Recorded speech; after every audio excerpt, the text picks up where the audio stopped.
Shalom, shalom. We're in the Israelite School Universal Practical Knowledge Biblical Scripture Breakdown class. Right here with Priest and Captain Natazak and Shah, the Isupk. Everybody just sign in for attendance. Like we're getting a little late start here. All right. So we got some questions in the room. Everybody just go ahead and type them in. I see we got Officer Natazak Ra for the First Samuel chapter 22 and verse 17. Lock it. Let's get to that. First Samuel 22 and 17. Let's see.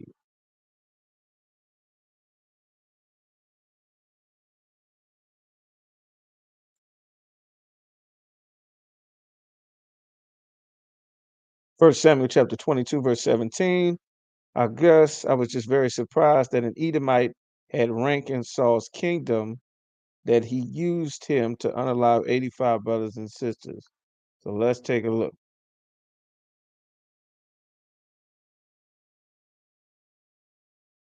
All right. So, of course, King Saul was the first king of the nation of Israel. We were still not a fully functioning with all 12 tribes united as one until King David. But the nation overall, we had a king. He just did not have as great a power and influence that King David did there. So 1 Samuel chapter 22, verse 17, it says, and the king said unto the footmen that stood about him, the footmen, the soldiers that standing around him, turn and slay the priest of the Lord. You understand? Of course, by this time, for those of you that don't know the backstory of what's going on, King Saul was replaced. King Saul was given an order by the Most High to make war with the other nations of people. To make war with them, King Saul was supposed to wipe out a specific tribe of Edom, known as Amalek. He did not do that. That is why Amalek, who is the so-called Jewish man, is still here to this day, causing great problems all throughout the world. Well, King Saul was given orders from the Most High to wipe out Amalek. He did not do that. He was supposed to, he didn't. And the Lord rejected him because of this. Now, the Lord chose King David. Well, of course, we know the story of David and Goliath. David slew Goliath, bust him upside the head with some rocks from his slingshot, probably hundreds of miles an hour. Same way the bullets get hurled in the air. You understand? Hit him upside the head, probably split his head open. That's the end of Goliath. You understand? So the Lord chose King David to be the king over all Israel. The problem was the only people that knew it was King David, his son. Was King David himself when he was a young boy, his father Jesse, the prophet Samuel, who anointed him king over the nation of Israel. Those are the people that knew that the Lord, the Most High, chose King David, chose David to be king.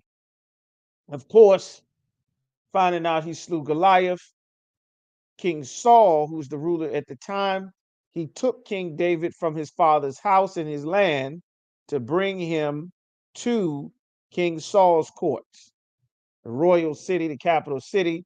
You understand? Shalom, brother. He took them there so that he can be taught, so that he can be trained, so that he can be an official part of the king's royal army. Of course, King David far surpassed King Saul and every other man at warfare. He was a very skilled warrior and fighter.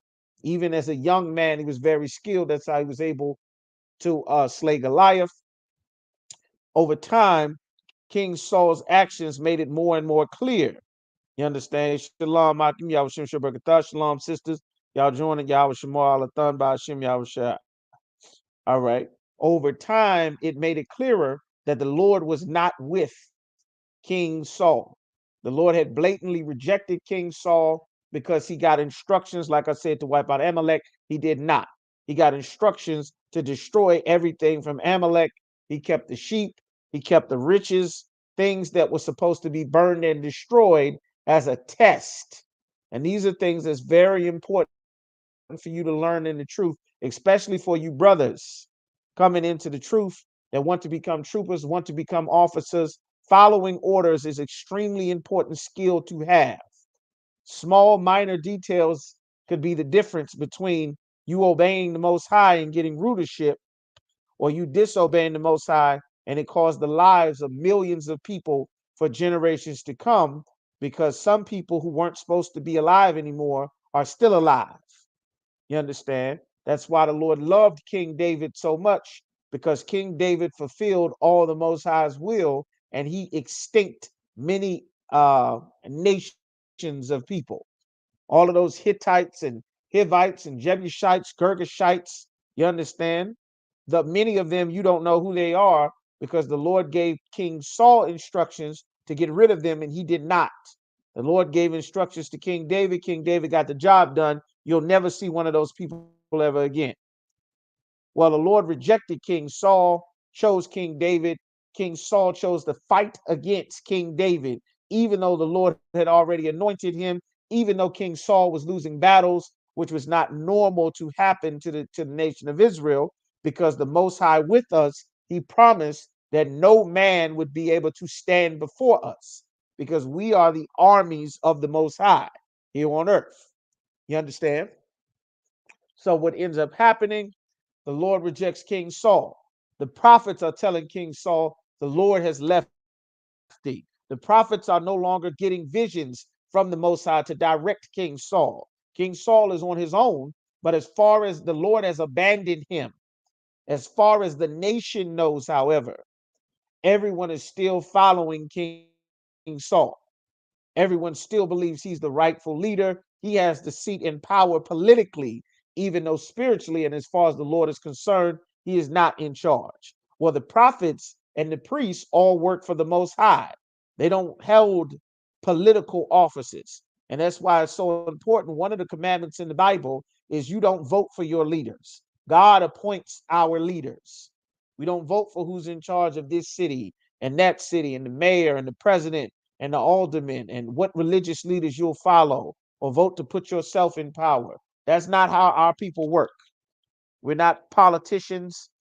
We don't function politically. You don't vote for your leaders. You don't get to choose or decide what rules you will follow and what leader you like to follow. You don't have that option as an Israelite. The Lord appoints our leaders. The Lord appointed King Saul. He removed King Saul. The Lord appointed King David.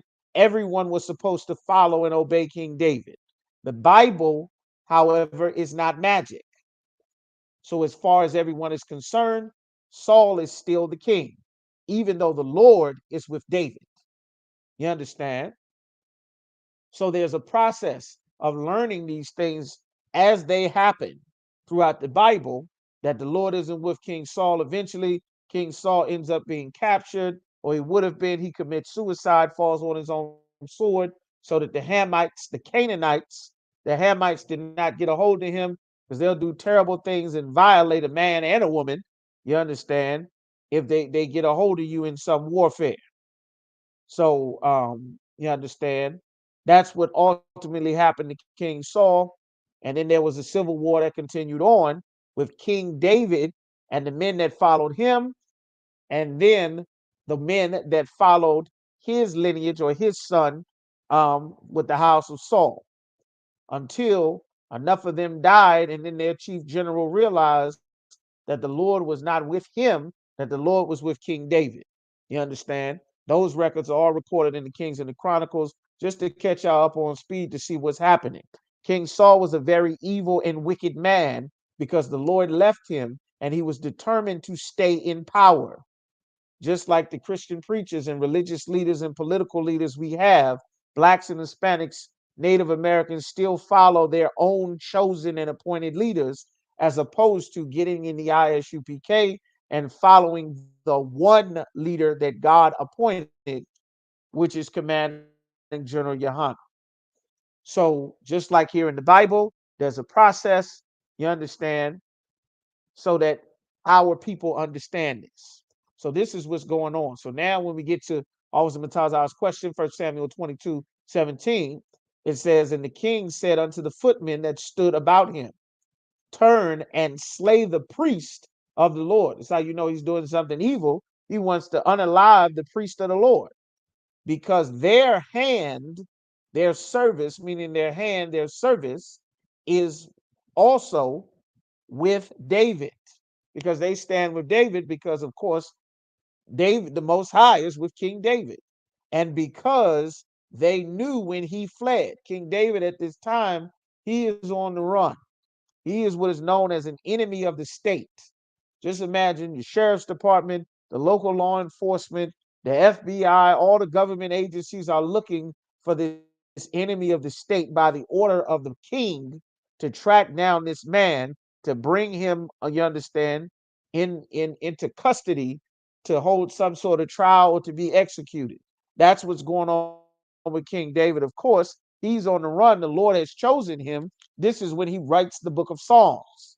You understand? Or writes a good amount of book of Psalms. A lot of that is what you will hear him talking about in the book of Psalms. All right.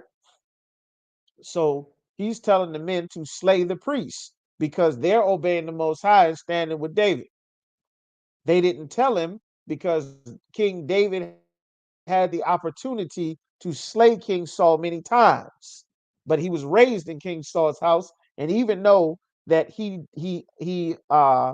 was under the threat of death, him and his men, he still honored King Saul's position of authority that he had, even though the Lord had already dismissed Saul and chose David already, and he knew. The rest of the nation did not know. He still did not take this opportunity to disgrace and disrespect King Saul, even though the Lord was done with him. He honored King Saul because he had authority and he was a great man as far as the nation of Israel was concerned. He disobeyed the Most High and the Lord was done with him. You understand? And that's an important lesson to learn, even though King David had the right to be angry and as frustrated and say whatever as possible because he's trying to be killed when the Lord is with him. And this man, King Saul, should not have power, but he does.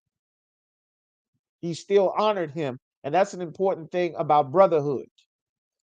That's a very important skill, and it's a difficult lesson to learn. You understand? That just because you have the power and the opportunity to dishonor your fathers, that doesn't mean that you are supposed to take, you understand, that opportunity to trash and bash and dishonor your fathers or the men that have rulership, you understand, over you. All right? It's very important to understand that spirit. So he said, I'm gonna read 22:17 again from the top. So we're at 1 Samuel chapter 22 and verse 17. And the king, talking about King Saul, said unto the footmen, you understand? It says, said unto the footmen that stood about him, turn and slay the priests of the Lord, because their hand is also with David, and because they knew when he fled, and did not shew it to me. But the servants of the king would not put forth their hand to fall upon the priests of the Lord. They themselves, and this is what happens when you surround yourself with a wicked man, when an evil man. That's why it's very important to know what the Most High calls good and what the Lord calls evil.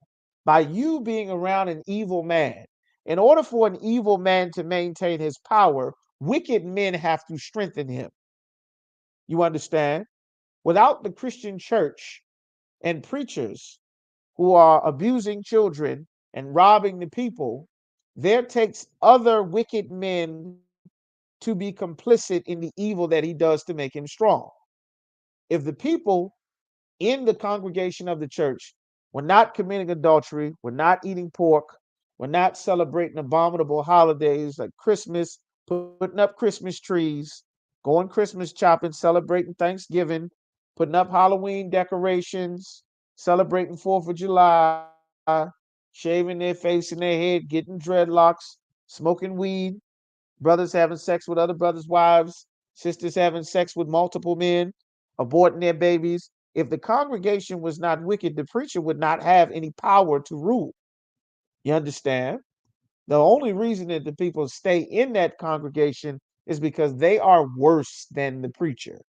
That is how they're able to strengthen him in his evil so that he doesn't ever call out any of their evil. You understand? But these men, bound by duty and an oath to serve the royal house, they're still there. But even they know that King Saul is doing a very evil thing. These are Israelites that are not going to unalive the priests because they respect the priests. The priests are an important part of our nation. So are the priests, the prophets. There's an order. Everybody knows that nobody's going to violate that. Everyone can see that he is in a desperate attempt to maintain power that he should not have. But of course, he still does have power. He's the king. The servants would not put forth their hand to fall upon the priest, meaning to take the lives of the priests. Verse 18. And the king said to Doeg, turn thou and fall upon the priests. And Doeg the Edomite turned and fell upon the priests and slew on that day 80. Four is the number four, score is 20. So 80. So you can understand old Quaker English. 80 means 80. So you have 80 and five. 80 and five means 85 persons that did wear a linen ephod. A linen ephod, you understand, is a breastplate with precious stones that represent all the 12 tribes of the nation of Israel. Each tribe has their own stone that represents them, that the Lord gave a commandment to put to represent the 12 tribes. You understand? Each tribe has their own symbol or their own standard. Each tribe has their own stone as well. All right. 85 priests put down. All right. And Nob, the city of the priests, he smote with the edge of the sword both men and women and children and sucklings. A suckling is a small anything that needs to suck something to stay alive. You got children, newborn babies, and infants. They are sucking breast to stay alive. Newborn cattle and sheep. They're all being weaned, getting milk from their mother. That is what a suckling is. An oxen. You know what an ox is? An ass is. An ass is talking about a donkey and sheep. You know what a sheep is with the edge of the sword. And one of the sons of Ahimelech, the son of Atub, named Abiathar, escaped and fled after David. And Abiathar showed David that Saul had slain the Lord's priests. And David said unto the Abiathar, I knew it that day when Doeg the Edomite was there, that he would surely tell Saul, I have occasioned the death of all the persons of thy father's house. Meaning, I had an opportunity to wipe your entire house out, but out of brotherhood and honor for King Saul, he did not do so. King David tells him, abide with me, stay with me, fear not. For he that seeketh my life seeketh thy life. They want to unalive me, they want to unalive you too. But with me, thou shalt be in safeguard. I got some hitters with me though. You understand? King David was on the run for sure, and they wanted his life. But this is something that you must understand about God, about the Bible, and about that masculine spirit that church ladies and the sodomite and the alternative lifestyle community in the Christian church make everyone think about the spirit of God. You understand? In order for anyone to be safe, who knows what it takes for to have safety from danger, from dangerous, evil men that because they have power and ability, they will use their evil and their power and ability to do whatsoever pleases them. They'll do whatever they can that pleases them. If they want to rob, they'll rob. If they want to unalive, they'll unalive. If they want to steal, if they want to force everyone to follow their customs, follow their traditions, join their whatever, wouldn't you understand? They'll do so because they have power to do it, just like any brute beast. You understand? Like any lion. A lion comes, a bear, a lion, it'll take over the territory because he wants to, because he's bigger, he's stronger, he'll attack. What is necessary, you understand, to protect, to have security and safety? Let's see who knows. Y'all type in what's necessary. King Saul was an evil man with great power that God himself had turned on King Saul. But because of his position of power and the fact that he is still alive, he can use his influence and power to do great evil things. You understand? Now, these priests of the Lord were doing their job. They were appointed to do so. They were appointed in the service of the king, and he was an evil man that did evil things to maintain his power after God had abandoned him. What is necessary to be safe from evil men who will do evil things with their power, even though God has abandoned them? Who knows what it takes? We got in here. Who knows what it takes? What is necessary? You understand? What's necessary? What does it take? We need a strong choir. We need people who will sing. We need politicians. We need a vote. That's what it is. We need voting. You got to get your vote heard. Got to get better schools. Got to get rec centers so that all the the kidnappers and the robbers and the people that are breaking it, uh, not quite. Y'all got some good. Y'all got some good answers. Those answers aren't wrong, but it's something important. You understand? Following the law of the Most High is right. It's a little bit more than that. Following the law is right. That's always right. That's correct. The protection of the Most High, you get on it. How does the Lord have protection? How does the Lord, how does the Lord get protection of the Most High? How do you get that protection? For sure, you got to follow the law. For sure, the Lord will protect you. How do you get the Lord's protection? There's an army of evil men that will do evil. They have the power to do evil. God isn't with them, but yet and still they have this power. They'll steal, they'll rob, they'll unalive, they'll kidnap, they'll sell drugs, they'll do whatever. Obeying the man of God, the men of God, having discipline, all right. But these are evil men that don't obey the Most High. These are evil men who don't have discipline, evil men who don't follow God's laws, evil men who don't care about having God's protection. These are evil men. You understand? Maybe I'm not proposing the question properly. Let's get some brothers and sisters. I want to give y'all a little bit more time. We got sisters in here. Let me hear from some of the sisters. How would you stop evil men with power? You combat this. You understand? These men don't care about the law. They don't. They're not interested in being disciplined and obeying the Most High. The Lord has already turned his back on King Saul. How is it that King David can offer this man safety from a wicked man who has power? How can he do that? I'll tell you. I'll tell you. When you hear it, I'm going to give you a few more moments. And this is a very important lesson that I had to learn as a young man that Commanding General Yohana and General Muhammad had to teach us as a very young man coming into the truth. It's a very important thing that Christians do not understand. They don't understand it. You understand? They don't understand it. Anybody else before I give the answer? Anybody else? All right. What else we got in here? Okay, I take it the rest of y'all is at y'all slavery. Who else we got in here? Everybody make sure you sign in for attendance. If you're watching, sign in for attendance. That like, share, subscribe. This is something very favor. All right. The sister said favor. All right. Y'all giving me good answers. Y'all giving me good answers. It's yeah, the answers that you're giving me is a little bit You call your shalom, brother, to she'll break it down. I'm gonna give it to you.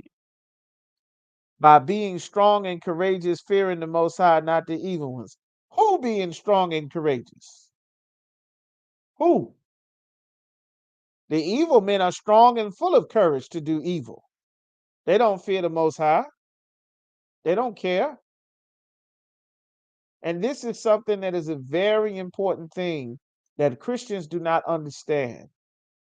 That they take this spirit to get rid of the spirit out of Black and Hispanic men with their choirs, trying to get them in programs to be less aggressive, trying to weaken and feminize and break down and make men softer and softer and softer and more timid and more docile and more like mommy. More go along to get along. More if you don't have nothing nice to say, don't say anything at all. Trying to do something with all that aggression and that strength and that roar, that beard, that masculinity. In order to stop evil men, and in order for King David to tell this man that you will be safe with me, you need to have your own mob of killers. You understand? The United States of America is not protected by Congress. The Taliban is not afraid of Congress. When 9/11 happened, they didn't send Congress to go and battle Osama bin Laden. They didn't send the Senate. They didn't send the president. They didn't send the mayors. They didn't send the council members that run all the wards. They didn't send the teachers. They didn't send pastors. They didn't send preachers. They didn't send any religious leaders. They didn't send diplomats, people that talk about peace and give hugs and hand out food and sandwiches and let's just sit down and talk this over. The Bible says to every season under heaven there's a time and a place for every season. And this is a difficult lesson to teach our people because of Christianity. Your nation is not protected because we pray well. The nation is not protected. King David could not offer this man protection because he's full of good prayer and kind words and God loves him. King David could offer this man protection because King David had an army of killers with him. That's how. That's how it's done. When terrorists attacked America, America sent a mob of killers to Afghanistan. America sent a mob of unalivers by plane, by ship, by boat, with missiles and rifles and mortars and tanks and rockets and BMGs and full autos and saws and M249s. You understand? Is it a mob of unalivers? Because that is what it takes to secure a nation. Not church, not good intentions, not prayer, not diplomatic conversation, not songs, not hopes and good wishes. King David didn't have any of that with him. He had hundreds of men under his command with swords. That is how King David was able to offer this man who just barely escaped with his life. I know a lot of you may have seen that video about this mission that General Hyman, that Commander Junior Hanna put together.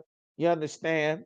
On the authority with General Katham Gabar in the hand, where the armies of the living God descended upon Harlem, New York, the ones on earth, descended upon Harlem, New York, in that city to provide aid to a people who needed to be rescued, who fled war-torn countries, watching people be unalive, just like this priest saw people be unalive, who barely escaped with his life, just like they're trying to escape with their lives to have a better future.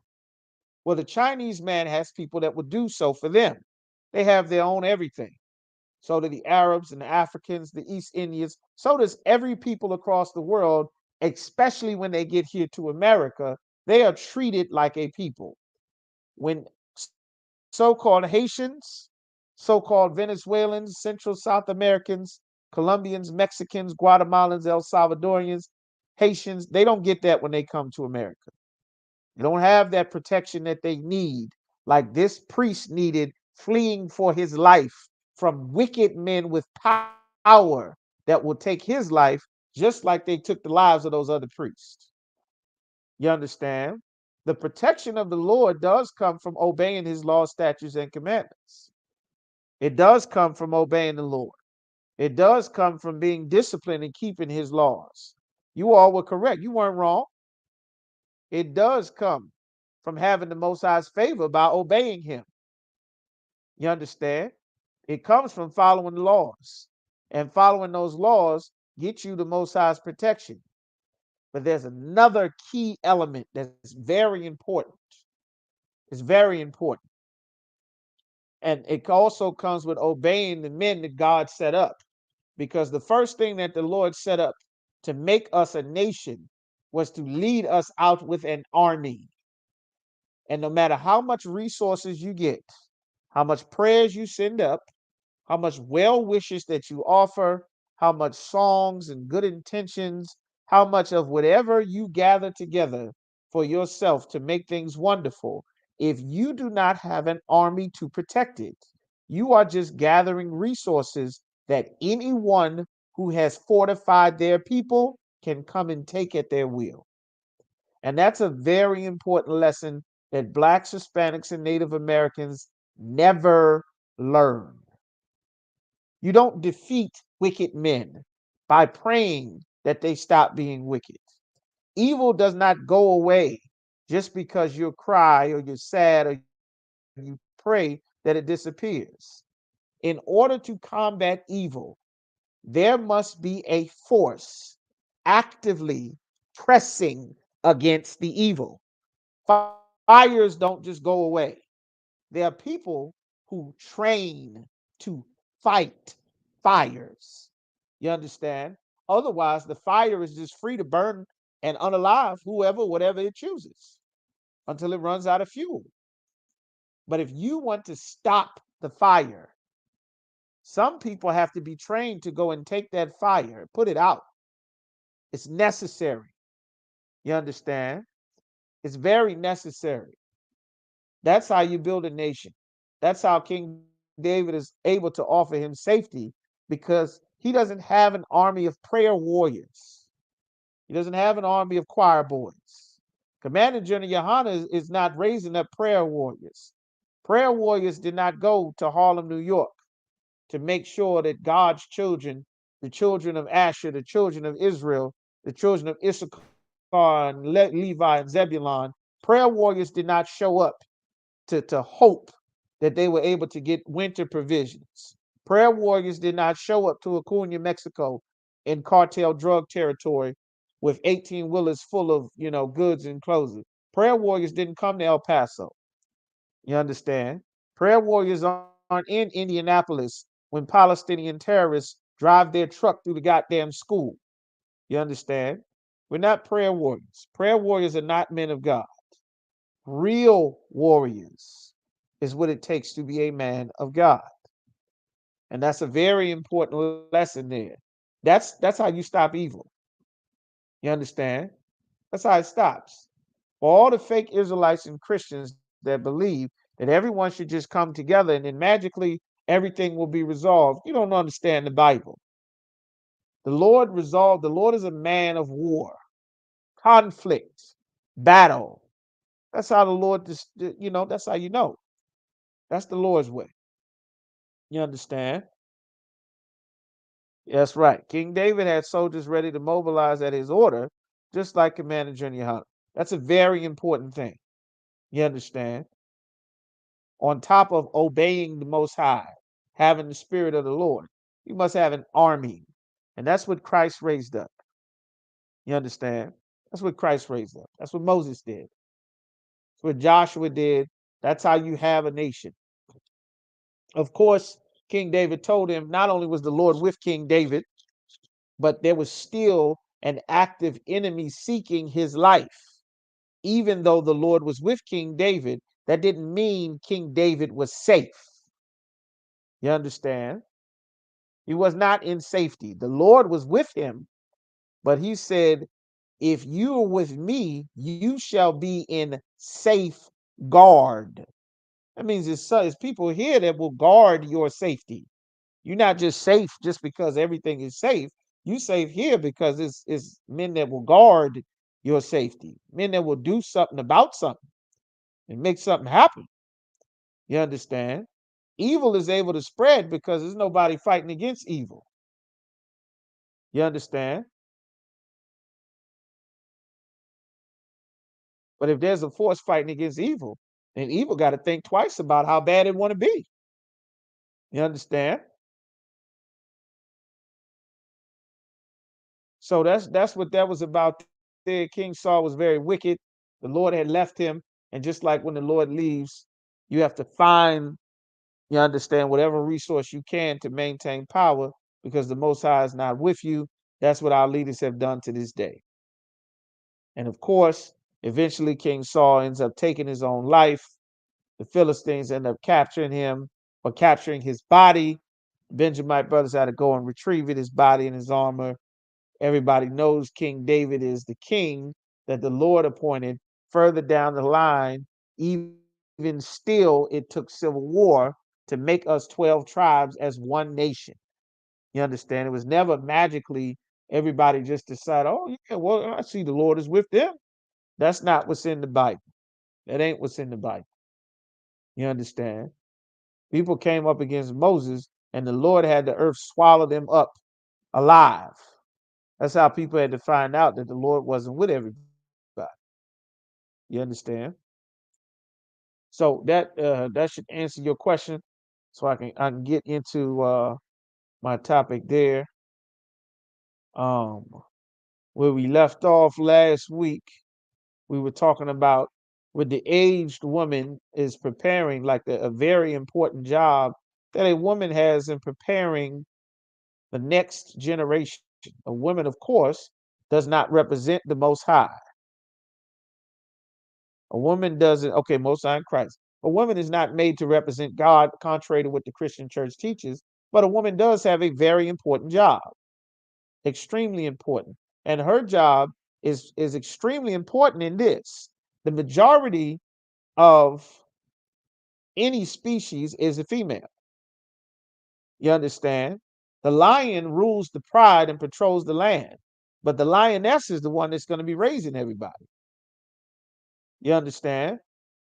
The lioness is teaching how to hunt, is teaching how to stalk the prey, how to not rattle the grass, how to be still and quiet to be able to properly capture prey, how to unalive, how to hunt, how to stalk, how to be a lion, how to operate in the pride.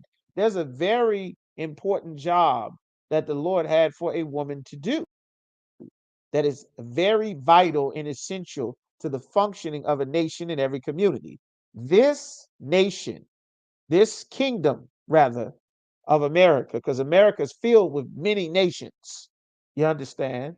The Chinese, the Japanese are separate nations. The Ethiopians, they're a nation. The South Africans are a nation. The Libyans are a nation. You understand? You understand? Those are nations. The East Indians are nations. Polynesians are a nation. You understand? They're not all the same people, but they're all here in America, which makes this kingdom function. But there's a very important skills and lessons that a woman has to instill in the next generation. You understand? So we're gonna go back because it's very vital, and this is why it's written so many times in the New Testament. All right. So I'm gonna just speed through it because we went through a lot of it before when it talks about Titus chapter 2 and verse 3. It says that the aged women likewise, that they be in behavior that become of holiness, and be separate. The word holy means to be separate. Someone that is available for everyone to use. That's not separate. That's not holy. Everyone should not have their fill of you. Everyone should not be able to access you. You understand? There's a ton of problems that sisters have come from being too available. You understand? Your wife should not be available for everybody. That's a problem. All our single friends should not be able to find availability with your married wife. You understand? That could create a problem. You understand? The job, as it is, in this empire, the job is galvanizing the majority of the slavery, rather, is galvanizing the majority of time of our family. That's why these rules, these laws are so very important. We would not be immersed as deep as we are as a nation if our community, if we obeyed the Most High's law, statutes, and commandments, we would be like the Chinese, or we would be like the East Indians. The East Indians all work for other East Indians. The Chinese work for other Chinese. If they choose not to, they can immerse themselves into the world of the society around them, but it's not a necessity. If they want to be a doctor, get a job, they can go open up their own practice because they have a society that is separate. Even though this empire of America has Chinese and Africans and East Indians and all the different Europeans and different needs, they all have sections cornered off for their people where they gather resources for themselves. They have a culture for themselves, a language for themselves, an identity for themselves, resources and jobs for themselves. These are important things, and that's why what we were talking about, this is what the Most High said love is. You understand? Love is not a feeling. The Most High gave us a set of rules that we can live by. And he said that this is what love is. You understand? So this is what we're going to. It says that the aged women teach the young women to like it. Likewise, that they be in behavior as become of holiness, not false accusers, not lying all the time, making up a bunch of stories and tales. You understand? Not giving too much wine, not getting drunk. You understand? Not getting much wine and always drinking, always drinking. A woman that is always drunk and looking chasing happy hour, it'd be very difficult for her to stay in her right mind. It'd be very difficult for her to survey what's going on. If you're always chasing a drink, chasing to get high, chasing the good times, which is what a lot of sisters are taught to do in this society. Life is not about chasing the high and the good times. TLC made a song back in the 90s talking about don't go chasing waterfalls. There's a rainbow when you look at that waterfall, but that waterfall leads to a steep drop. You understand?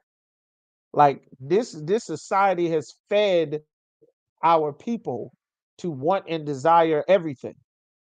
You understand? And it's a bunch of confusion. Hey shalom, all right. So this is what it's saying that the not given to much wine, teachers of good things. You can't be the turn up queen. Can't be all on the internet having strangers pour, not 1492 down your throat. You can't do that.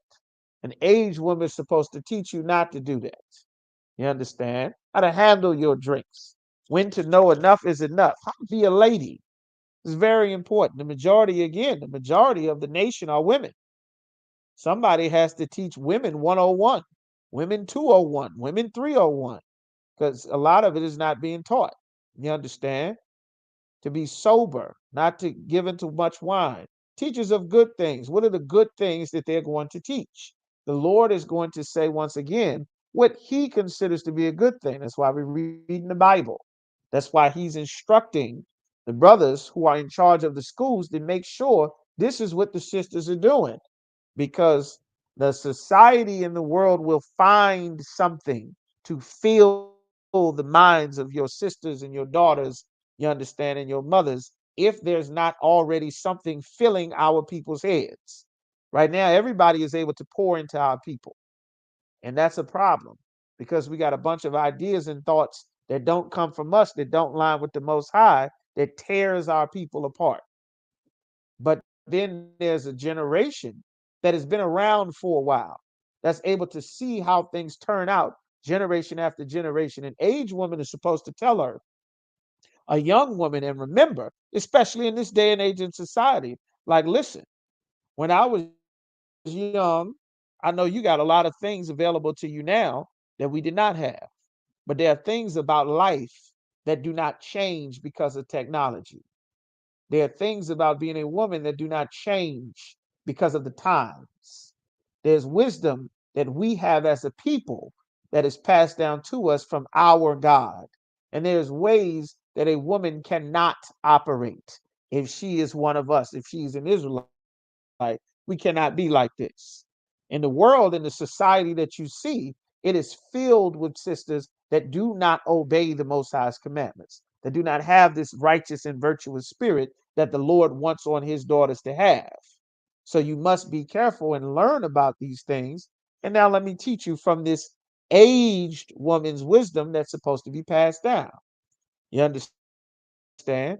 Now she's going to be able to teach you what is the virtue, what is this ability and things that Proverbs, the 31st chapter, talks about what is a virtuous woman.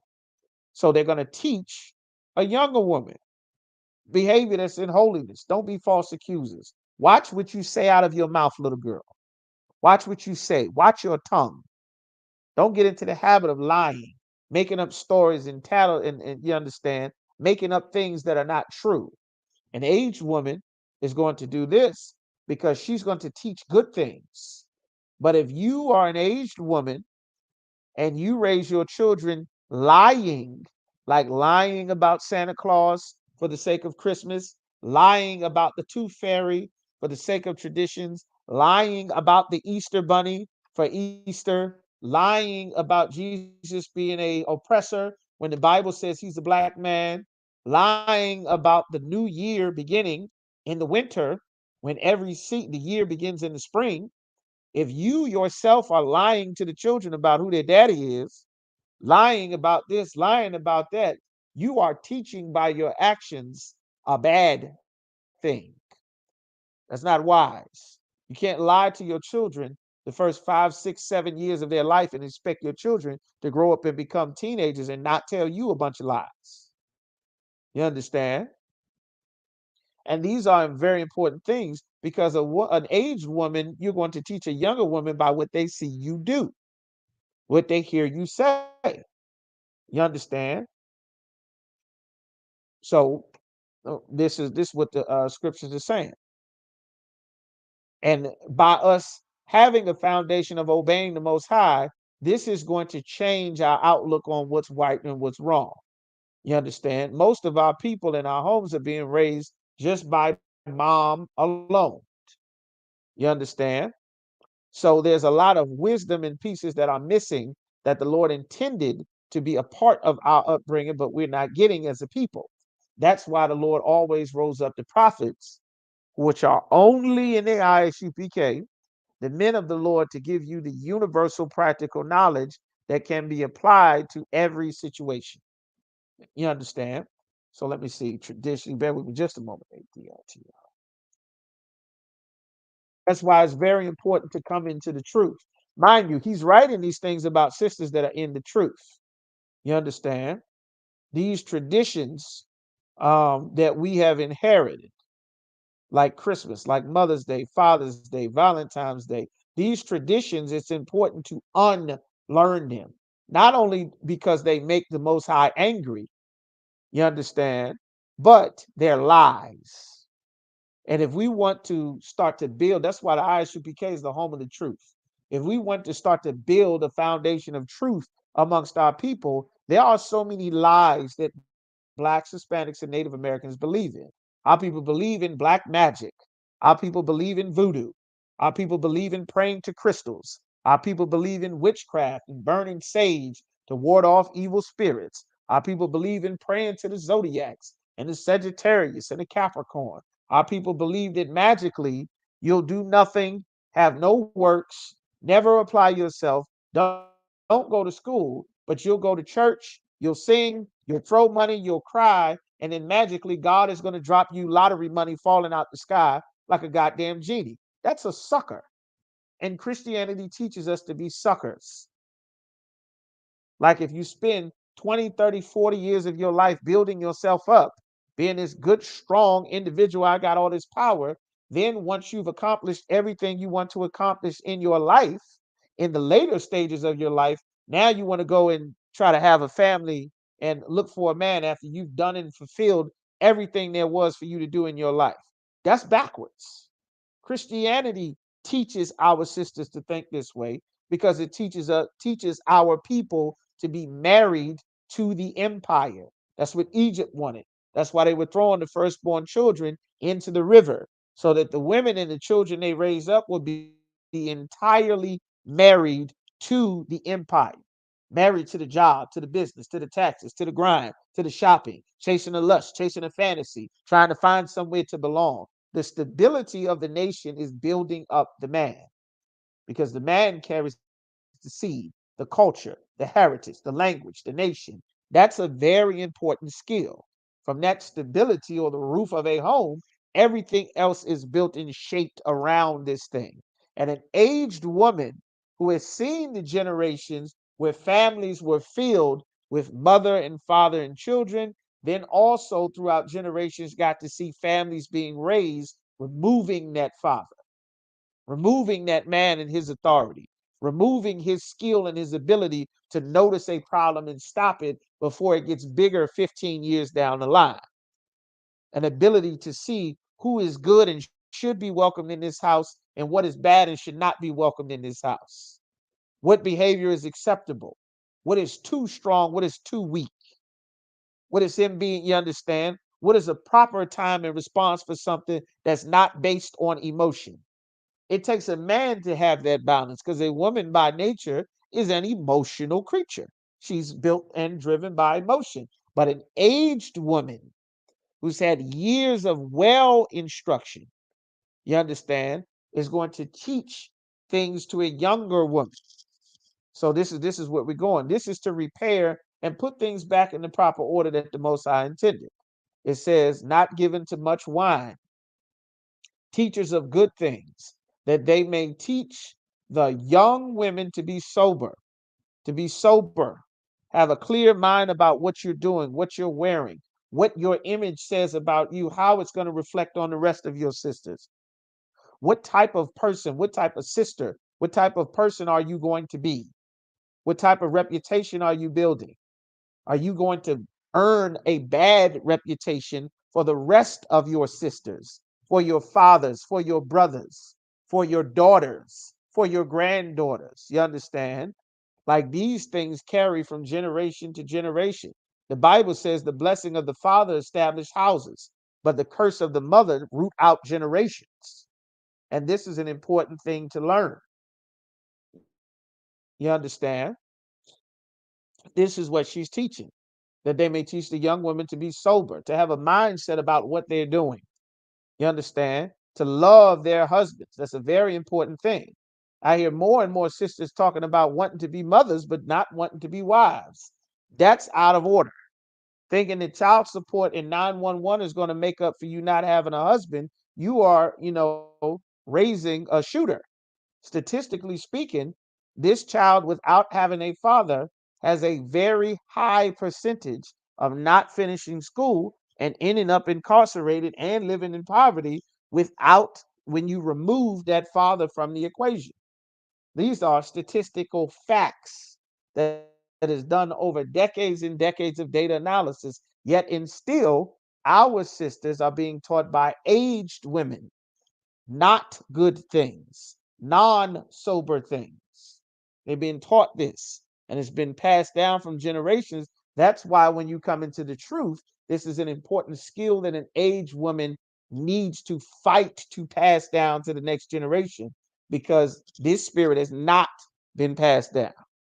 You understand? You might not believe it, but there are many sisters who claim, who believe themselves to be educated, that in their mind, they want to be a mother, they plan on having children, but the idea and the sobriety and the wisdom from the Most High that sex equals marriage and you are permanently tied to this man you're getting this baby from, that isn't there. It's just, I want to be a mother and I'm going to be a mother.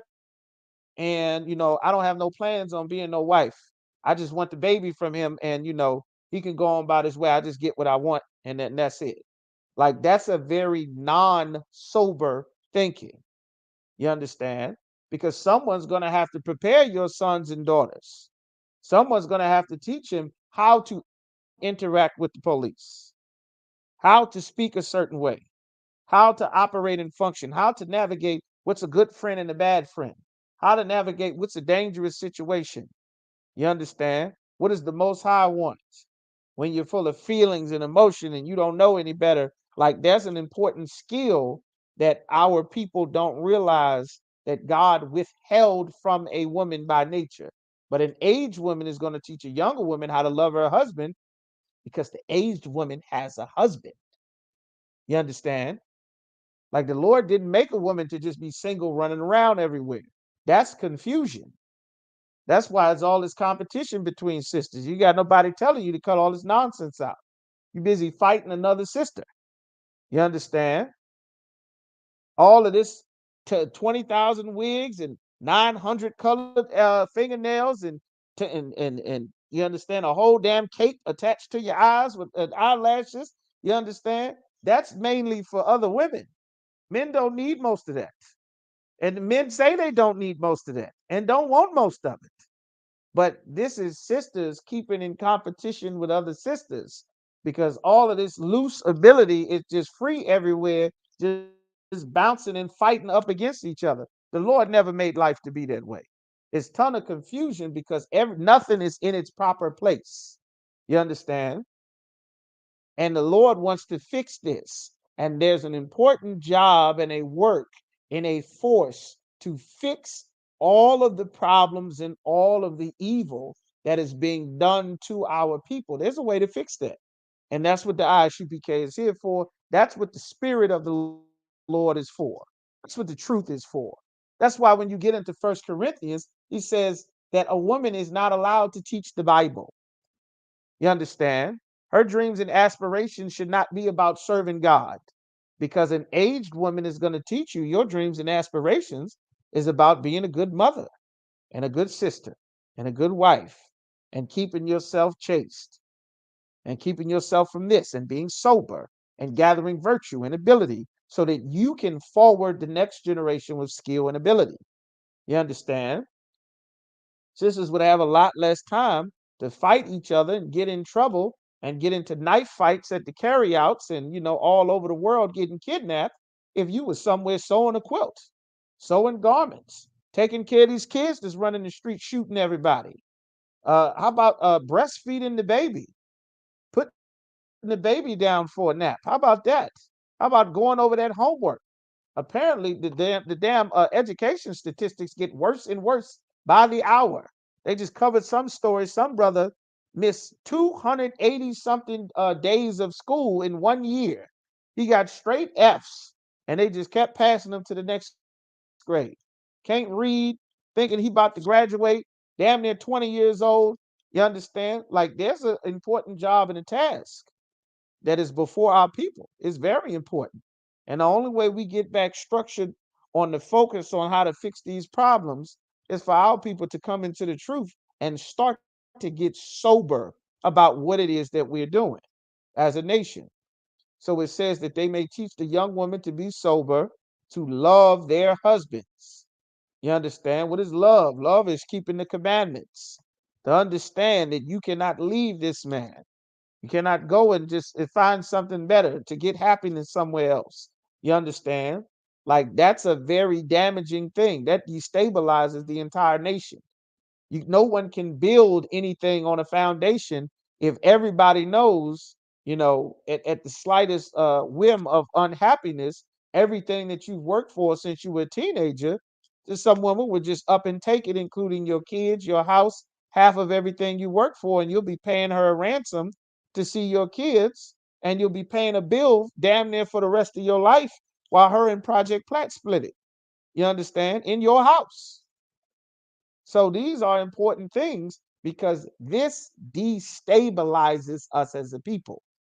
Families control communities. Communities make towns. Towns make cities. Cities make counties. Once we start to repair the actual foundation of a nation, then we can start to fix everything. That's why Commander Journey Ahana teaches us the importance You understand? Of what it means, the responsibility of what it means to be married, to take a wife or to take wives, or to be a wife and be a mother. Do you understand? To serve the Most High, to keep the traditions that have been passed down from the Lord that we as a people have to fight to hold back onto because we've been disconnected from it for so many generations. You understand? We are fighting to reclaim and reestablish ourselves as a nation that has been in exile for hundreds of years. Not like 200 or 300, like 600, 700, like hundreds of years we've been in exile. You understand? So, also understanding with sobriety that we are building something that is going to be different from the previous generations of what we had. You understand?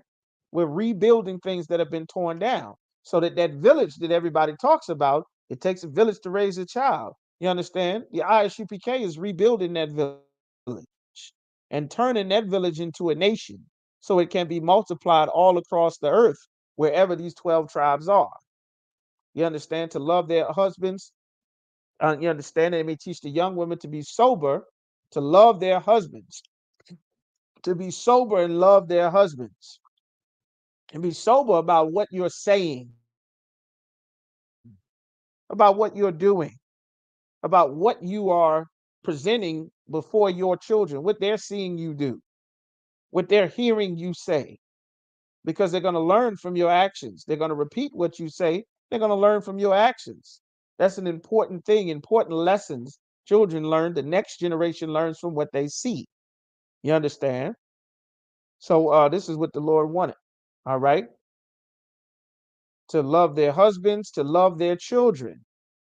You understand? To not take out their frustrations on their children. Plenty of us remember growing up, that the time that you usually got chastised about something, in many cases, not every sister was like this, but in many cases, when you are receiving some sort of chastisement, is usually for most of the nation, most of blacks, Hispanics, and Native Americans, it is from the mother. It's from mom. You understand? And mom is usually airing out her frustrations about things. Could be from the job, could be from work, could be from the society around her not functioning the way that she needs for a society. You understand? The way that all of our people need, from not having that father, not from being alone, from being on her own, from not understanding how things work. Damn, the car that broke down, the smoke detector going off, the pipes ain't working, something going on with the lights, not being able to prioritize and put things into its proper perspective. That's why the Lord said the head of every woman is the man, so that the man can organize these things so that a woman is not just running everywhere worrying herself to death. Sisters know you can worry yourself to death. Oh my gosh, where do I do this? Where do I got this? Or do I have this? You understand? Like, the Lord made a man to be able to manage and put these things in place. That's a very important skill that the Lord put into a man. That's how men start all of these companies that become these stores, that become these cities and these buildings and these factories that create every all of these things that we see. Like the Lord, you understand, set things up this way. And it says to love their children. What does it mean to love your children?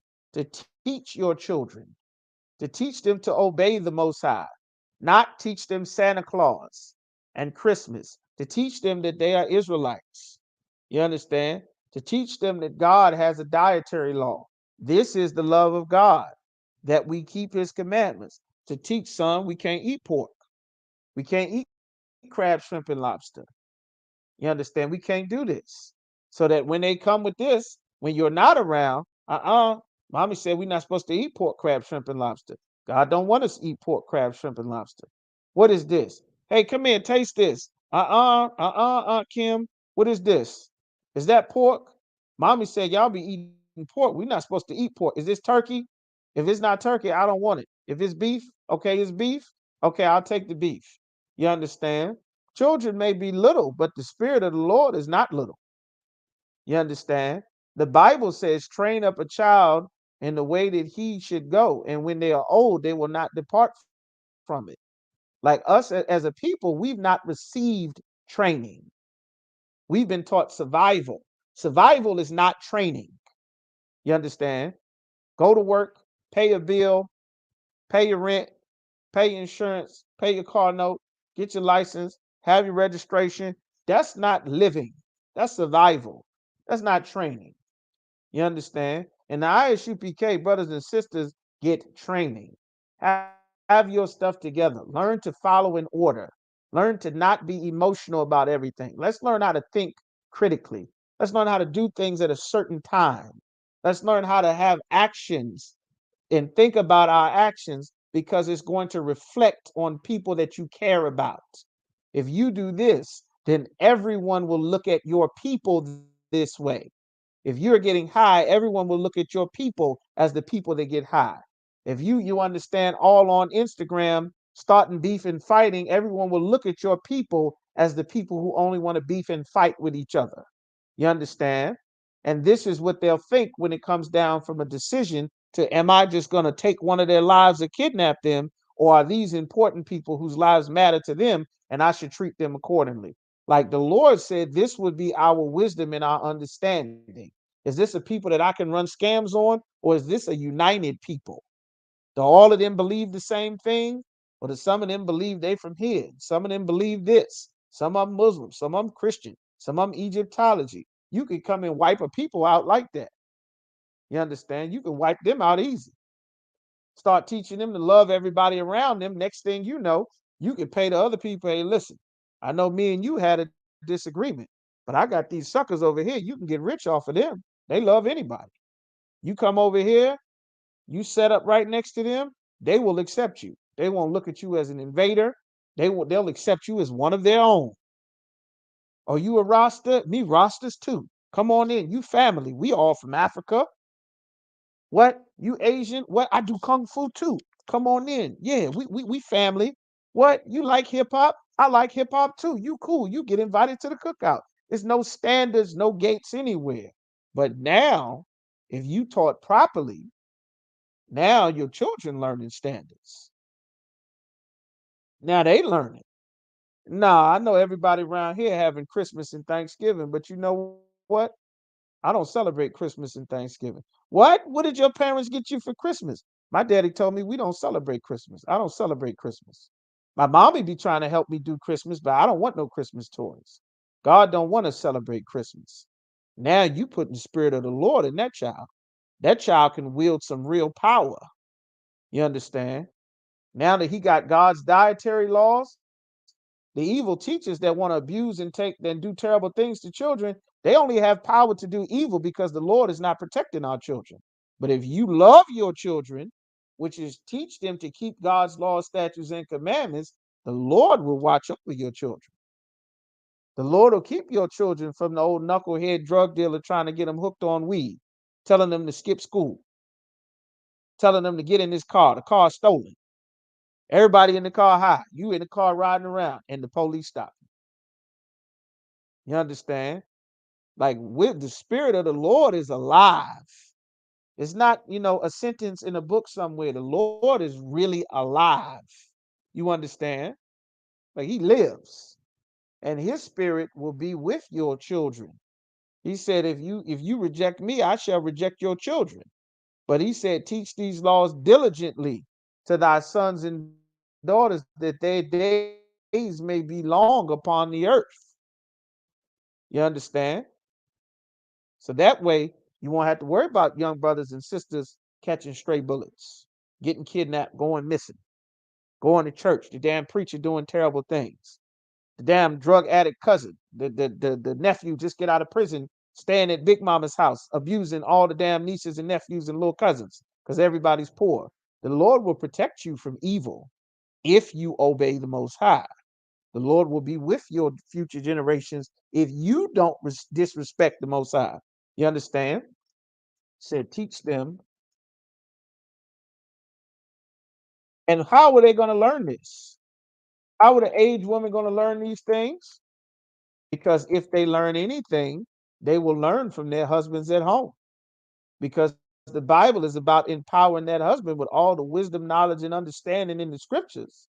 so that he can lead properly that home, or those homes that he's over, those families, those communities. So he can give that wisdom of the Most High and be a father to the fatherless.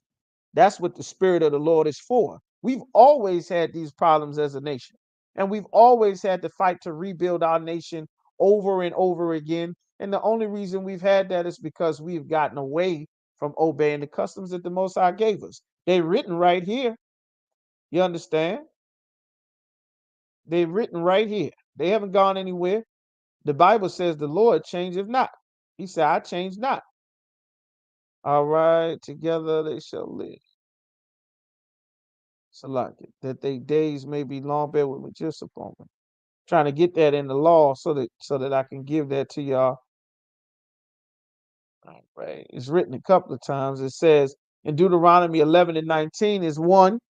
It says, and ye shall teach them your children, speaking of them when thou sittest in thine house. When you sitting in the house, you're supposed to speak to them. Sit down and watch them cartoons, see what them kids is learning, man.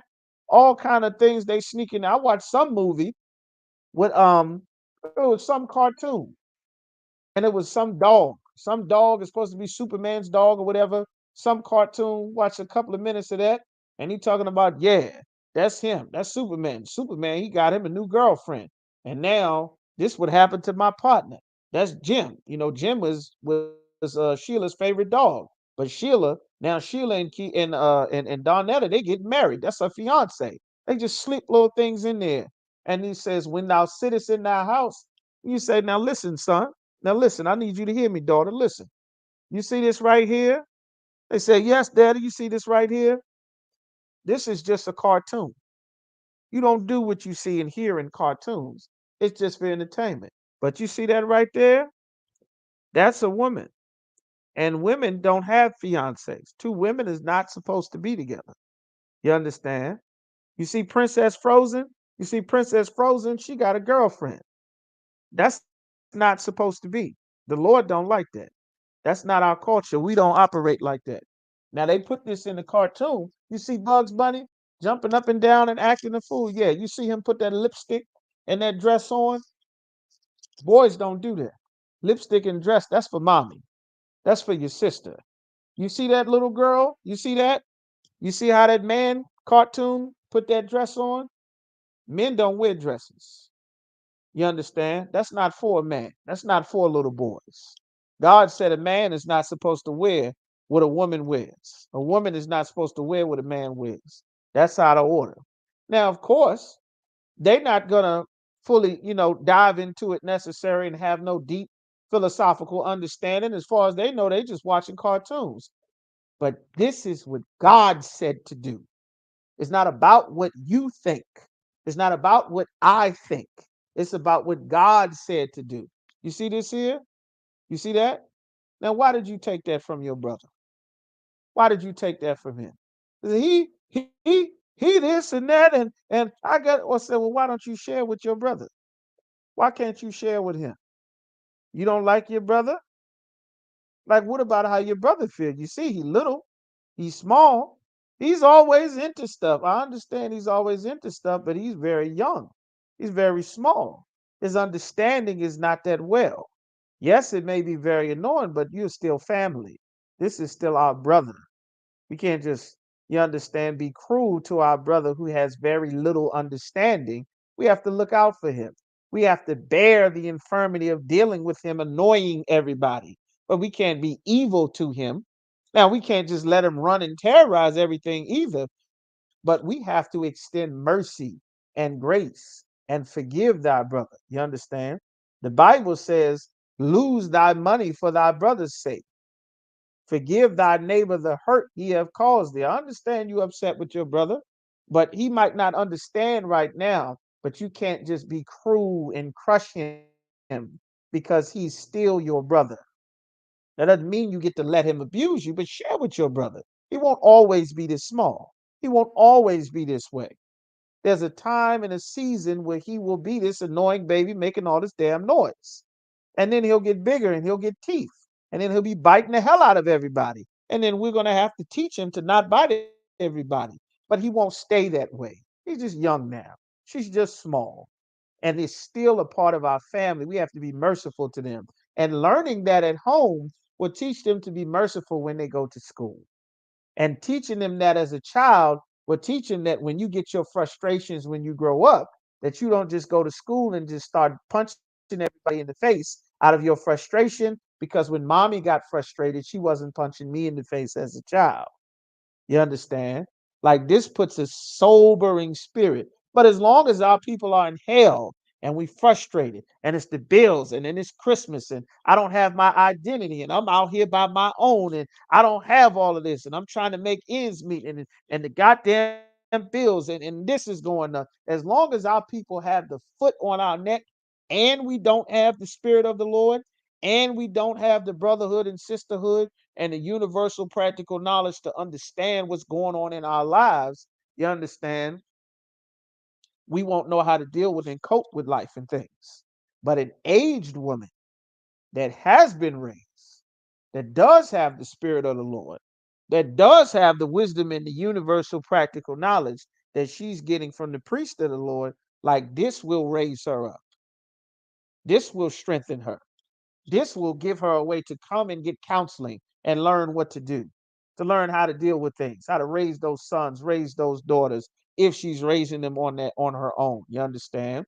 Or direct it, brother, to say this is an important job that you have, brother. You can't just be around getting high all day. You gotta get sober. You understand? There's a generation that depends on you while you out nodding off, slumped over, drooling over yourself.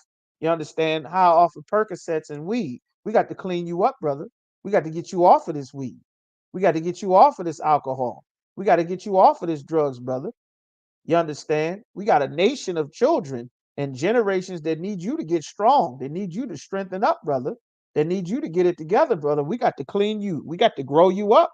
We got to put the spirit of the Lord inside of you, brother. We got people depending on us. We got to get you out of this dirt and put breath of life in your chest, brother.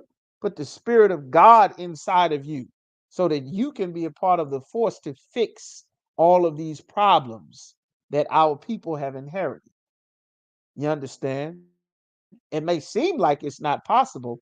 Commander Junior Hunter does it every day through the spirit of the Most High in Christ. You understand? And there are sisters that put their hands forward with extraordinary abilities and their loving kindness and skill and their time and their effort and their money to pour in their abilities, you understand, to help build up this nation. You understand, to build up and strengthen and empower the men of God to fix all of the problems amongst our people. You understand? Like this is the sobering thought. Most of our people don't know we belong to a nation. That your actions and what you do is going to affect some little girl that can only look up and see you. She can only see you because she way down here. You understand? And what you say, she's going to say. And when you go and turn your butt up in front of the camera, she's going to turn her pamper up in front of the camera. And you are going to teach her that, and she won't be sober about what she's doing. She'll just follow you as you follow Cardi B, as you follow Sexy Red. And an A, you understand? And this is how we able to fix these things, man. And teach sisters how to be a princess. You understand? And why does it say this? To love their children, to be discreet, to be chaste, to be keepers at home. Good. None of this bad girl, bad bitch. I'm a bad B. I'm a bad B. You understand? We got more than our fill of bad B's. They're everywhere. They bad at cooking, bad at being a mother, bad at being a wife. They ruining marriages, destroying homes. You understand? We got enough bad everything. We don't need any more bad anything. We need good things, sober things, discreet and chaste things, keepers at home. Learning how to keep a home is a skill. You understand? It's a very important thing. Keepers at home, obedient to their own husbands. Listen to your husband. Hear what he's saying and do what he's saying. That's a skill. Most women don't know how to listen to their husband. You understand? That's a very important thing. That the word of the Most High be not blasphemed. This is very important. Young men, young brother, likewise, exhort to be sober minded. Teach a young brother to be sober, to have some thoughts in his head. That life isn't just about chasing tail and getting high, playing video games, and trying to see all the dollars in the world that you can get. There's important things in life. You can get all the dollars you want. If there's no force to fight against evil, some wicked man that's not working hard will come and steal your Kia. You better get in the ISUPK and learn how to fight against the Kia boys and learn how to change the spirit on a young brother to not go and steal your car. You understand? Or you can go and get chase all the dollars you want and figure it's somebody else's problem until you go to work and you go outside and your Kia is missing. Then you might want to think about, damn, it was some brothers telling me to get in the UPK while I had all my money and I could pay my bills and everything was going good. But damn, now my money done slowed up. The Kia boys done stole my Kia. Some brother my woman done ran off with some other man. You understand? I've been doing this and this and this, and now the same curses and problems that fall on the rest of my people then fell on me too. I'll be damned. It'd be better for you to get in the UPK and fight against these curses before one of them land on top of you. That's the wise thing to do. Or you could just wait till it happened to you, like it happens to everybody else. I'd much rather join the force to fight against the evil. That's the wise thing to do, brothers and sisters, man. So it's saying he's raising them up. The young men be sober minded. Have some sobriety about your mind.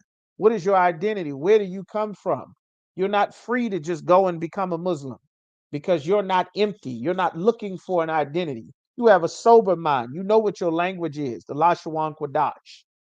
You're not looking to be a Muslim because we know that the Arabs sold us into slavery. Now you're sober. You're not an African. You're not from Wakanda or Egypt. You understand? Because we know that the Hamites sold us into slavery. We spent centuries in slavery in Egypt because you have your records. Now you're sober. You got universal practical knowledge in your chest. Now you got some wisdom. You're a living soul. You got rules. You know what to eat, what not to eat. You know that sex is marriage. Now you can think sober. You can think clearly about things. You still may be a young man, but you are being encouraged to think sober. Right now, our young brothers are not encouraged to think sober. They're encouraged to turn up. Percocet, Percocet, Molly, Percocet, weed, weed, drill, drill, drill. Spin the block, spin the block, spin the block. You understand? Have some sobriety. Learn some universal practical knowledge. Get in these classes and learn some wisdom. If you are a young man, you understand, a young brother with all of the foolishness and piss poor advice that is available for young brothers and sisters now. If you are not in these ISUPK classes, you are not wise. You are not sober and wise. If you have the ability to sit and hear and listen to the wisdom of the Most High that is coming out of these ISUPK classes in any city, state, school, or country that you are in, you are not wise. You are wasting a great opportunity that the Lord is affording you to learn what is actually going on around you. You understand? It may not seem like it's important now, but that is why young men are exhorted to be sober minded in all things, in everything that you do, showing thyself a pattern of good works, showing yourself a pattern of what you do, a pattern of being reliable, a pattern of being a man of your word, a pattern of integrity, a pattern of being strong, a pattern of not lying, of not stealing. You understand? Like it's very important. Your reputation goes a long way. Your reputation will meet you somewhere before you get there. And that's a very important thing to learn. Everyone won't magically forget a reputation that you were the one shooting everybody. You the one stealing everybody's cars. Yeah, I remember him. I know her. Her? Yeah, I know her. We all know her. Oh yeah, we know her. Know her well. Uh-huh. You said who? That's your what? Not her. Oh, brother. Come on, man. Listen.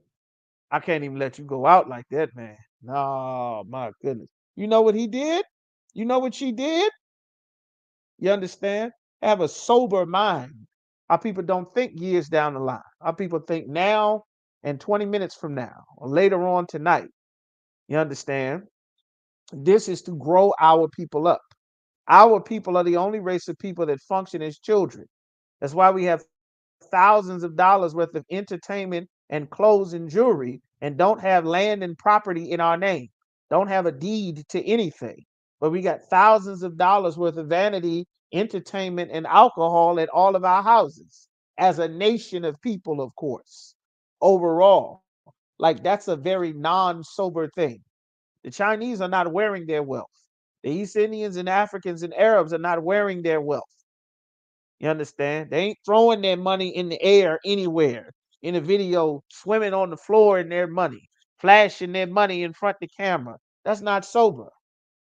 You make a poor man desperate in his situation want to come and rob you in hopes that he can improve his station. You make a scammer want to come and scam you because nobody that got real money is flashing money. You never seen Jay-Z or Oprah flashing thousands of dollars in front of the camera. You never seen Ellen DeGeneres or Donald Trump or any billionaire Warren Buffett, Robin Leach flashing money in front of the damn camera, or Tom Hanks, or what's the Lethal Weapon guy, Bruce Willis or Tom Cruise.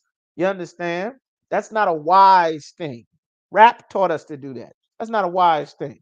It's not an unlawful thing to do, but it's also not wise. A lot of the Bible is to teach us to be sober minded, like sharing all your information on the internet. You understand? All your money, all your jewels, all your address, every time you get something new. You understand? You got to be sober, have some wisdom about the actions that you are taking, because it's not, because every day above ground is not a good day. God, remember, the Lord said the days are evil. You understand? The days are evil. The days are trying to turn you out to make you a man that want to be a girl. You understand? The days are evil. And the Lord wants you to be sober minded to think about that. In all things, showing thyself a pattern of good works. What is a good work? Being in these Isupk classes, that's a good work. Coming in here, getting you a Hebrew name, that's a good work. Doing your 90 days in all black, that's a good work. Being a sister with your head covered. Brothers and sisters paying their tithes, you understand, to commanding Journal Yohana, which is the only place it's supposed to go. That's a good work. Sewing garments and braiding hair, that's a good work. You understand? This is a very important thing. In doctrine, showing uncorruptness, understanding doctrine, understanding immaculate conception is a lie, that Christmas is not Christ's birthday. The doctrine to understand that December the 25th is Nimrod's birthday. He was an evil African king in the Babylonian Empire, had sex with his mother. You understand? His own mother.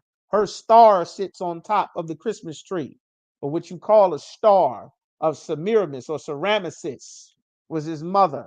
She ruled one half of the Babylonian Empire. He ruled the other half of the Babylonian Empire. Even if you don't know what Babylon is, even if you like Christmas, you do understand that having an adult relationship with your mother is wrong. Everybody should understand that. Even if you like Christmas trees and the goddamn Mariah Carey songs and Merry Christmas from the Temptations, you do understand having sex with your mother is wrong, right? Well, that's who you're celebrating for Christmas. And you want to grow up and wonder why your nephews and your nieces is having sex together, and the uncle having sex with the little kids. Look what you're teaching them to celebrate. These things are spiritual. Having a sober mind will stop the evil. The actions that we take have spiritual ramifications. Having a sober mind will stop the evil. You understand? But there must be a force to stop the evil, to teach to stop doing the evil, to give wisdom and universal practical knowledge about the evil that we see every day. And you understand? That's how you combat it. And it says in doctrine showing uncorruptness and gravity, understanding the gravity of situations, the gravity of what happens. You understand, supporting your neighborhood drug dealer, the gravity of getting on Percocets and smoking weed. You understand? You keep your local drug dealer in power, or eventually rival drug dealers meet up and shoot each other. and they miss at each other a lot. You know who they won't miss? Some baby sleeping in her crib. They won't miss the baby. That baby's getting hit for sure. Some little girl riding her bike is going to catch an AK round in her back, and she's going to die instantly because you smoke weed. Some kids in the neighborhood are going to learn popping Percocets and popping pills, just like their favorite rappers. And you are going to help them get the pop pills because you provide the pills. And they're going to go and get accustomed to popping pills. And they're going to get some pills to pop. And then they're going to get some fentanyl pills one day and they're going to die at 16. And it will be your fault because you made everyone comfortable being drug addicts because you sell drugs and you take drugs. You smoke weed, you make the other people who smell your weed a part of your smoking weed. The weed and the cigarettes that you smoke influence your children to also smoke weed and cigarettes. It's in your hair, it's in your lips when you kiss them, it's on your coat when you pick them up, it's in the car, it's on you as you walk by, it's in your lungs, it's in our lungs when you walk by us, when you cough, when you sneeze, when you take your coat off. You're killing us all. Well, you should have a sober thought about what you're doing.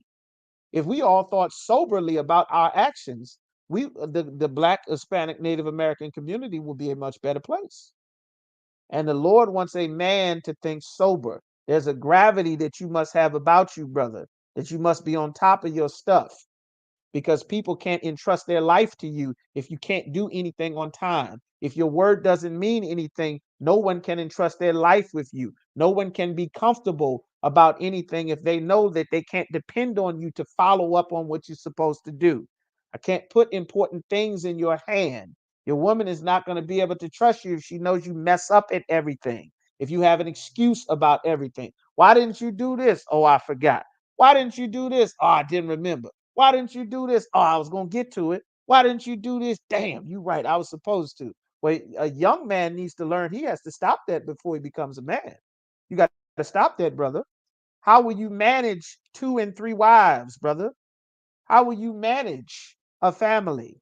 How will you manage disorganized children? How will you manage the resources that your wives are supposed to bring to you to make you stronger? How will you manage sons? How will you manage multiple homes? How will you manage bank accounts and finances, brother? Everybody doesn't have to be great at everything, but a man must have a sober mind. You understand? All the tail you chasing, you're responsible for it once you get it. You understand? You got to learn to speak and carry yourself in a manner that will command respect. You got to do that. It's a skill, it's a virtue. You got to have gravity. You understand? She might be a beautiful woman to get with, but can you make her listen to you? Will she bring you her money? Will she obey you? Will she change her outfit when you say that's too revealing? You can't wear that. I don't want you wearing that. You can't go out the house representing me like that. Is she for herself or is she for you? This is gravity because you can't unhave sex with her once you pick her. You can't undo it. This is permanent, brother. Children play with sex. That's a permanent decision. You can't come from under that. You can change your mind all you want. Permanent is permanent according to God. Now you have gravity with your decisions. Now you aren't making foolish, dumb, childish decisions that destroy entire neighborhoods and communities. I understand you got a gun. You got a gun. All right, you went and got you a gun. Did you get training with your gun? Do you know the laws with your gun? Do you have a permit to carry that concealed? Do you know the rules about that firearm? Officer Mataza Kara and myself sat in the courtroom one day handling some business for the school. We sat in the courtroom, and the amount of Black and Latinos sitting in jail because Virginia allows them to legally purchase a firearm and they don't know any of the rules or laws regulating the sale, the carrying, the concealment, the use of firearms, the sale, the distribution. They in jail facing felony charges because they had rights from the state, but they did not know how to wield power. You understand? Learning how to wield power, that's a gravity. Being able to purchase a rifle, an assault rifle, a pistol, a revolver.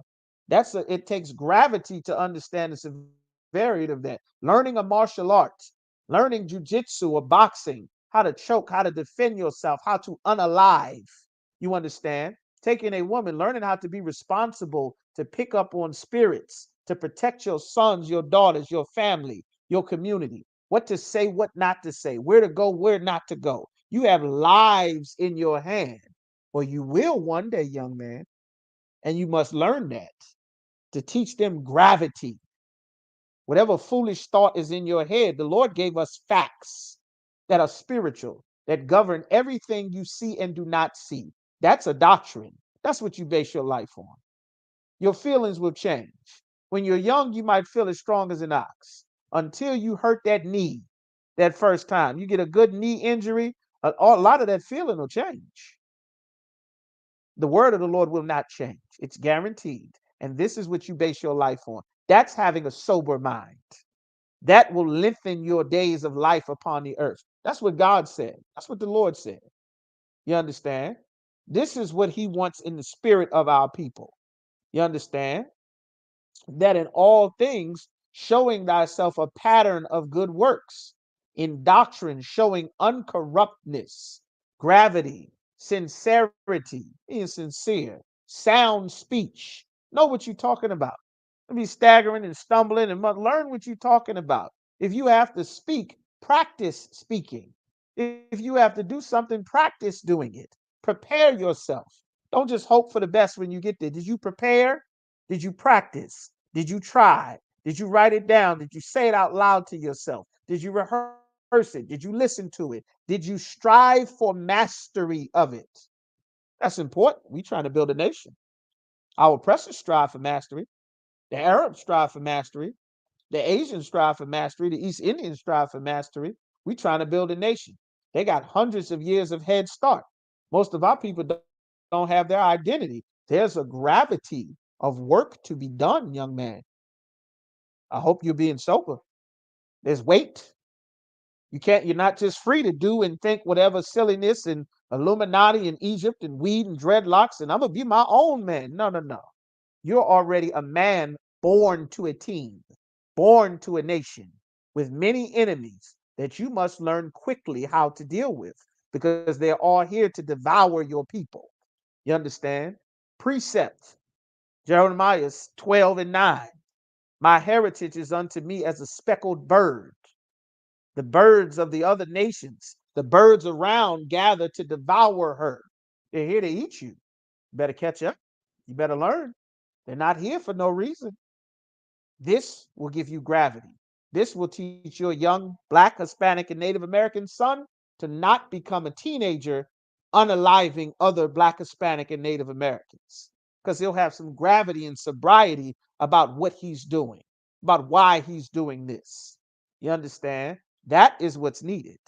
There's a lot of childishness and play amongst our people because the Christian church does not teach our people to grow up.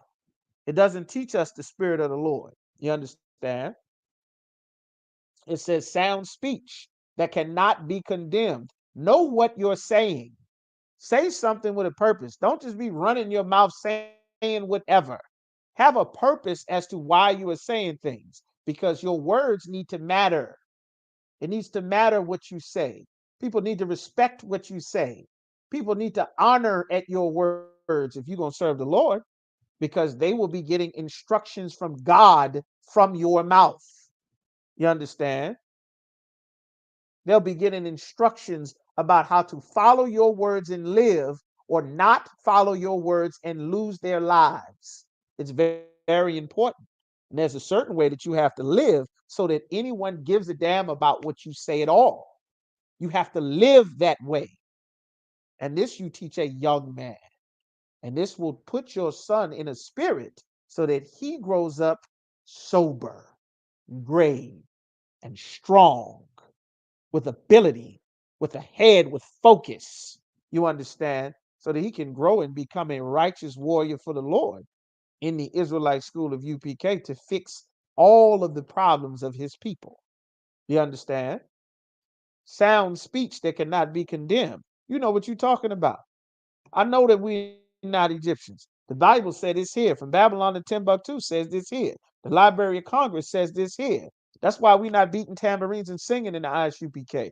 You are learning knowledge. There's books. We got textbooks. The 13th tribe, the Black Indians, nature knows no color lines, $40 million slave, the 13th tribe, from Babylon to Timbuktu. You understand? We got textbooks, 100 years of lynching, the Bible, the Apocrypha. We doing lectures. Captain Katazai writing books. Captain Napatazai Alaban writing books. We doing lectures. We doing speakings. We going into history and records so that your son is not empty, so that the damn nut on YouTube can fill him up with conspiracies about Egypt and aliens and magical beings having sex with other people's wives, making 100-foot tall people. A bunch of nonsense that is not believed by anybody except suckers who buy hundreds of dollars and millions of dollars of crystals and DVDs from scam artists like Polite and Malachi York and Bobby Hemmett and Alex Jones. You understand? Anyone who wants to sucker people into believing their religion. Well, if you have an empty headed son or daughter, they'll fall right in. They'll fit right in the church. They don't know anything about anything because you don't know anything to teach them. But in here, you learn the secrets to the mysteries of the kingdom of heaven. You learn some real knowledge. You learn some real wisdom, something that doesn't change generation to generation, century to century, empire to empire. These things don't change. The Lord loved you enough to leave you records and instructions for his children, you understand, to make you his chosen people above all the other people that he created on the earth. You understand? This is how you harness that power and ability that the Lord has already built inside of you. It says sound speech that cannot be condemned, that he that is of the contrary part may be ashamed. He that doesn't have sound speech might be ashamed. Young brother, you got to come learn about Allah. We got to come learn about Allah. And Allah is God. And it's all the same. That's not true. What you mean, young brother? It's not true? No, that's not true at all. Allah is not God. Allah is who the Arabs call God. You understand? That's not true. That's a rock sitting in Mecca. That don't have nothing to do with our people. We all once, no, we all weren't once nothing. The Lord made everybody separate from the Tower of Babel. Well, the motherland, life doesn't start in Africa, brother. No history records start life in Africa. Every true historian knows life started, you understand, in Mesopotamia, in Phoenicia. Those places are in the Middle East. The Tower of Babel has always been in the Middle East. The cradle of civilization has always been in the Middle East. It has never been in Africa. And black people were never Africans. You understand? All dark skinned people aren't the same. Now you speak in wisdom. You understand? You speak in wisdom from the Most High. The Bible say Jerusalem is the mother of us all. Life started in the Garden of Eden. That's in the Middle East. It's in the land of Israel. That's where we come from.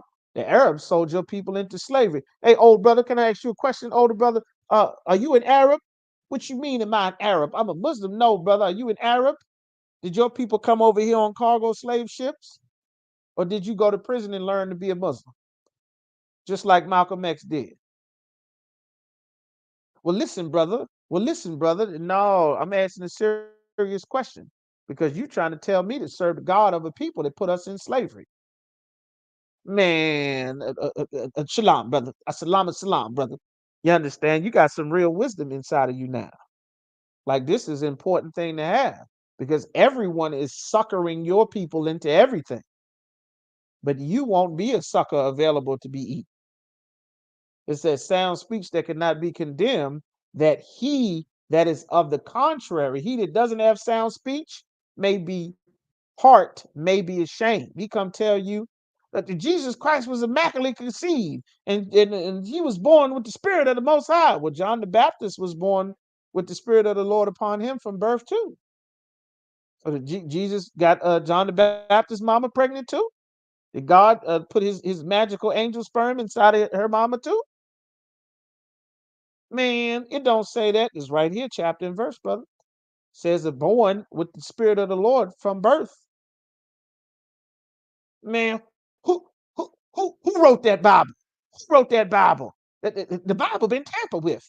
Now they be shamed because really they shouldn't open their mouth. They should be learning.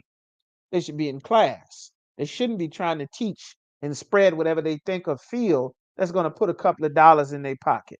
And in reality, if we all weren't listening to these scam artists and these hustlers, we would have tons of wealth amongst our people. Most of our wealth is being galvanized by a bunch of scam artists and hustlers. You understand? They scamming our people.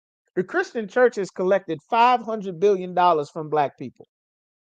That's money. That's every last penny and dollar needed for all the affordable housing, the farms, the schools, the grocery stores, the construction projects, everything that we need to pay for many, many, many times over. But our people love scam artists that lie to them. If we turn back and stop making them rich, every bit of wealth that we need, we already have as a people. All of it. The treasuries of Christian churches have robbed people blind. It's a wonder black people are not dragging pastors out of the churches into the street. You understand? The amount of robbery that they've done to our people, not just robbing us of money, robbing us of our spirit, of our love, of the life that the Lord had afforded for us, that he would have provided had we been taught to obey him. You understand? And this is what the Lord is saying, that a young man is supposed to have this contrary, this sound speech that cannot be condemned, that he that is of the contrary part may be ashamed, having no evil thing to say of you. They can't say nothing evil. Well, what did he say? He said, according to the Bible, that black people, so-called Negroes, are the real Jews. The Bible says the Jews are black. It says that Deuteronomy 28, they going into slavery with ships. It said we would be in the land of the north. And it said that we would have no man to save us. We were black unto the ground. King Solomon said he's black with gold chains and gold teeth in his mouth. The Bible talking about salty food and seasoning the meat. Like this is talking about black people. You can't say this is wrong. It say we hid in prison houses. We in the ghetto. We on reservations. We in the barrios. We in all the jails and the prisons, in the damn courthouse, on the roof or down in the basement. You understand? This is what the Bible says. The Jewish man ain't in jail. He not black.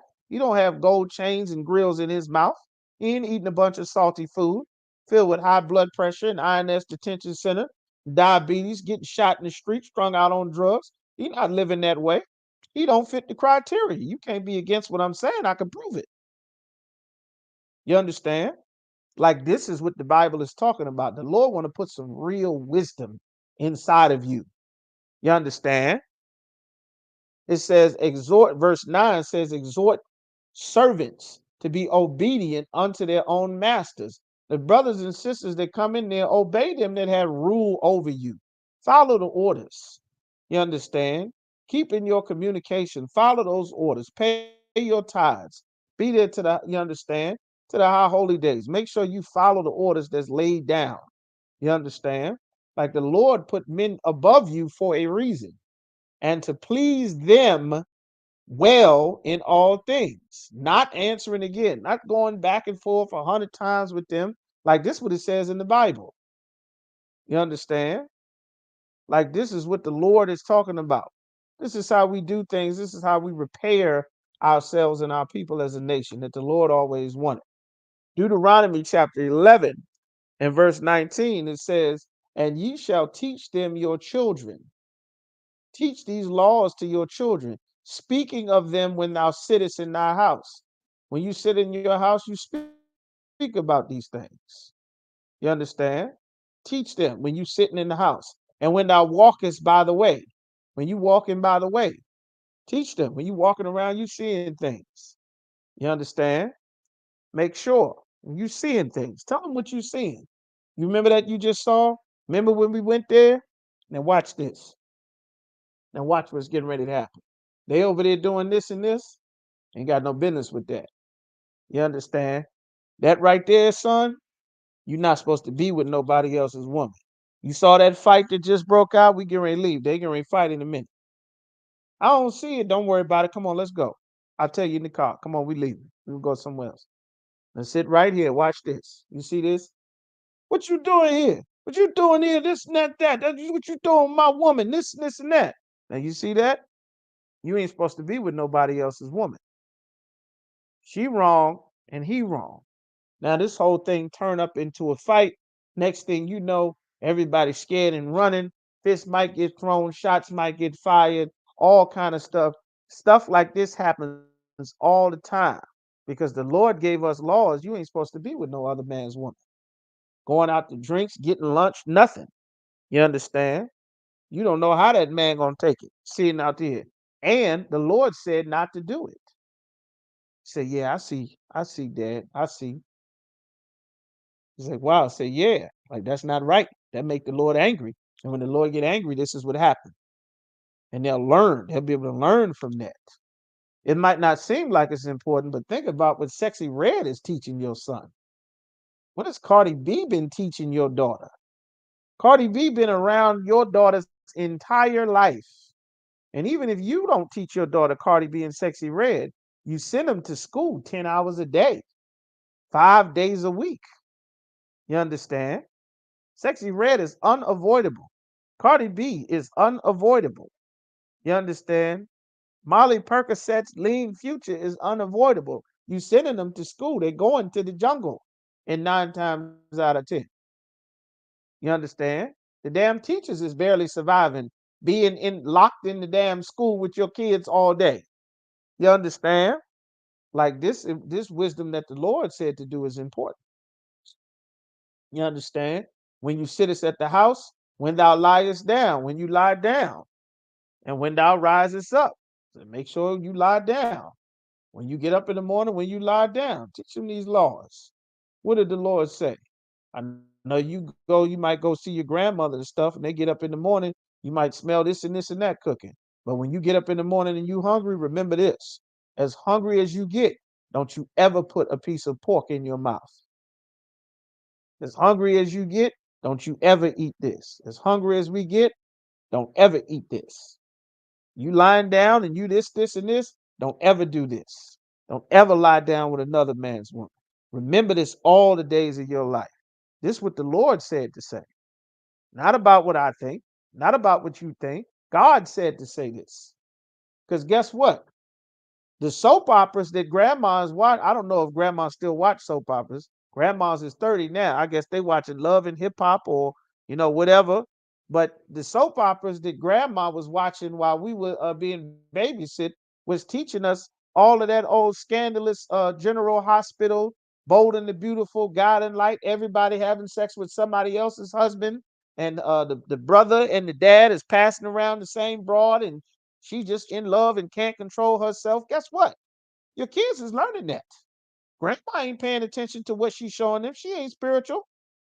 She teaching you all kind of the back door this and that, and sneaking out to this and going on secret trips, vacation with somebody else's wife. They still doing it. Okay, Most High in Christ. They watching the goddamn housewives shows. What you doing with my man? This and that. Man, your man ain't doing this and that right. But yes, I went to All-Star Weekend with Tavon. Yeah, I went there, and what? If you did this, and this, I would have never went with Tavon. Get your stuff together, this, and that. And next thing you know, her and your mama fight. You and Tavon fighting on the damn show. You understand? To tune in to season 3. That's what they learning. Oh, and the goddamn Tyler Perry show. Some 6-foot nigga in a dress with a wig on and lipstick, and he the hardest one on the whole show. You understand? Like, we don't know what we exposing our kids to. Don't ever think something that the Lord said to teach your kids is too much, because nobody gives a damn what they teach your kids anywhere else. They got drag show day at the school. They let a registered sex offender put on a wig and a dress, and he can pretend to be Michelle, and now he get to work with kids again. You understand? Like the Lord said, this is your wisdom. Don't count on what you think is wise and right. God said, this is your wisdom in the sight of the nations. You think the Arabs ain't teaching their children about how to be a Muslim? You think the Chinese ain't teaching? There's some video on YouTube where the Chinese, they got all of Miss Wong's third grade class blindfolded, stripping down and breaking down an AK-47, taking apart the spring, the bolt carrier group, the release latch, the trigger guard. Then they take it, reassemble it, put the rail back in there, do this, put it together, lay it back on the desk. You think they teaching their children this old silly nonsense and shy about their culture and what they supposed to learn? You think they holding their stuff back from their kids? No, they're not. The Lord said, this is your wisdom. We've been in a fairy tale world all of our life. That's why they all have an advantage over us. You better teach your kids ain't no goddamn Santa Claus. Ain't no Easter bunny. Rabbits don't lay eggs, son. Rabbits give birth to live babies. They don't lay eggs. That's a lie. You understand? Jesus was born in the spring. We don't celebrate birthdays. We don't celebrate that. We don't do that. Anybody that's waiting for a special day to treat you like you worth something, you don't need to be around them. If you love me this one day a year, every year, skip that day. Don't love me at all. If you think about me because I'm special on this day, forget this day and don't let me be special to you ever. Keep it that way.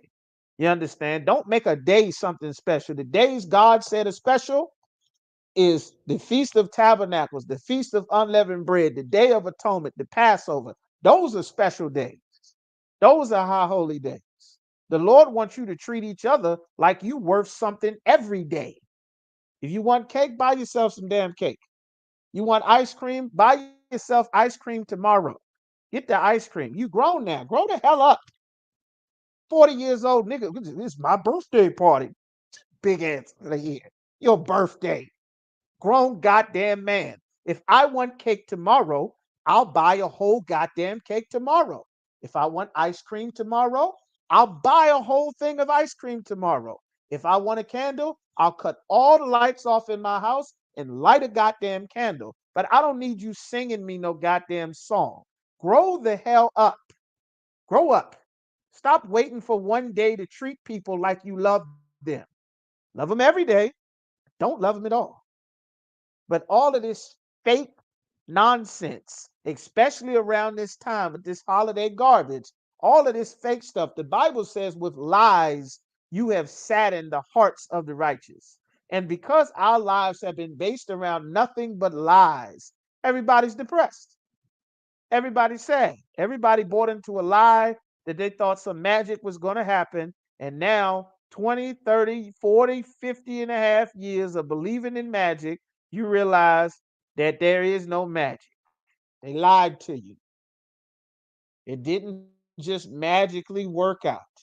Everything didn't fall out the sky. Like it wasn't true. Like they lied to you. They scammed you. I'm here to save you from the lie. I'm not here. The Spirit of the Lord is here to save us from the lies and the scams so that they can't hustle us, man. They can't hustle you. You understand? You don't need to go. Some sister needs to hear this. Thousands of people wear and watch our shows. You understand? Do not go and buy a behind to put on top of your behind because you have a flat behind. Don't do that. Tons of sisters is getting the damn BBLs and you're dying to get them. The damn fake implants is bursting. The fluid is leaking into your lungs. It's getting to your heart. Sisters is dying left and right. You look like a goddamn wisdom tooth. Don't do it. It's not necessary. It's not necessary. You understand?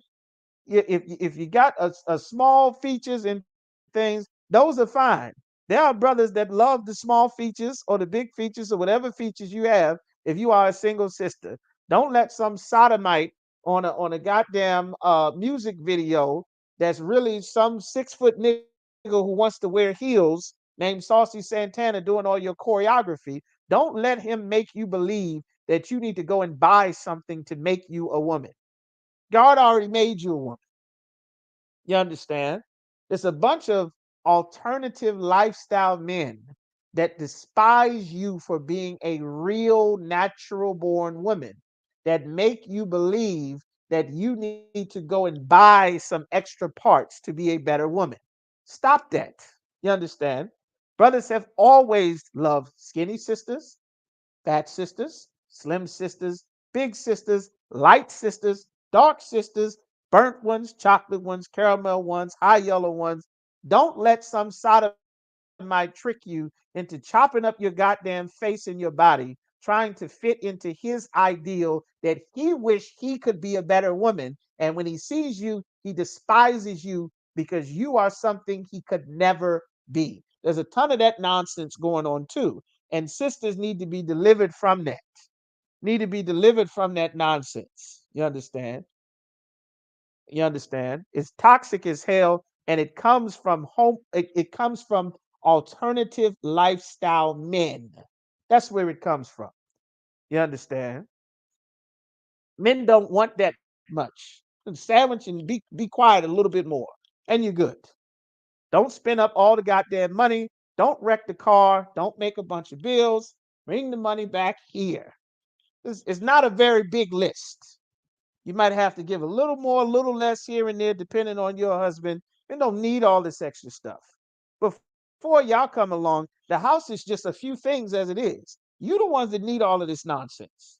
Men don't need no whole bunch of nonsense. You understand?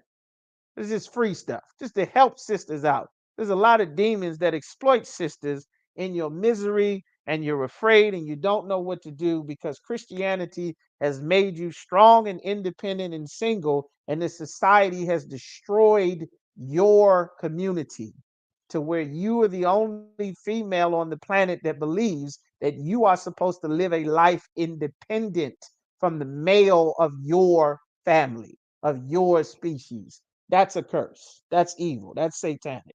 That's why it says in the Bible, an older sister is supposed to teach a younger sister how to be a wife and a mother. You understand? Because that's what will keep us sober. All right. And we up over the time. So we're going to pick up here next week. All right.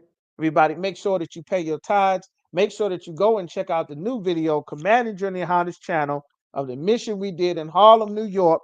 You understand? Barakatah Yahweh Wa Yahweh Shai, getting clothing in desperate winter need to thousands of brothers and sisters. You understand? Our migrant families coming from Latin America and the Caribbean up here, stranded in New York, trying to get a better life and everything. You understand? Make sure you check out the videos, like, share, subscribe, go through our video list, leave the comments, hit the thumbs up, make sure you share them everywhere. Be sure to pay your tithes right at isupk.com. You understand? All right. And with that, I'm going to give one courtesy salute to the brothers. Yahweh Hashem Yahweh Shai Barakathum. To the sisters, Yahweh Shamar. Alathun Ba'ashem Yahweh Shai. Want to make sure y'all keep tuning in right here. Hebrew language class is going to be on Friday. With that, shalom. The water.